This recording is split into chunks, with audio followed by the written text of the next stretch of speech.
చెప్పండి, రాధా గారికి ఇంకేం బ్యాడ్ హ్యాబిట్స్ ఉన్నాయి? నేను చెప్పను.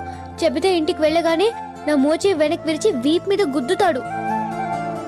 ఎందుకు వంక? చాడీలు చెప్పడానికే వచ్చింది, చెప్పు. బాగా పుస్తకాలు చదువుతాడు. అది బ్యాడ్ హ్యాబిటా? చదవటం బ్యాడ్ హ్యాబిట్ కాదు. చదివి ఎదుటి వాళ్ళకి ఇంట్రెస్ట్ ఉందో లేదా తెలుసుకోకుండా క్లాస్ పిక్కుతావే అది. ఎప్పుడు కంప్యూటర్ ముందే కూర్చుంటాడు. ఖచ్చితంగా అది బ్యాడ్ హ్యాబిటే. కార్ స్పీడ్ గా తోలుతాడు. నేను పక్కన ఉన్నప్పుడు ఇంకా స్పీడ్ పెంచి నన్ను టెన్షన్ పెడతాడు. అది సరే, సిగరెట్ మందు లాంటివి అవేం లేవు. ఉంటే చంపేయను. ఆయనకిష్టం లేనివేంటి? అది వద్దు, నేను చెప్తే మీరు ఫీల్ అవుతారు. పర్వాలేదు, చెప్పండి.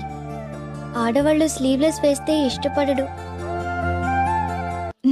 గోళ్లు పెంచుకుంటే అస్సలు ఇష్టపడడు. ఆయనకిష్టమైనవేంటి?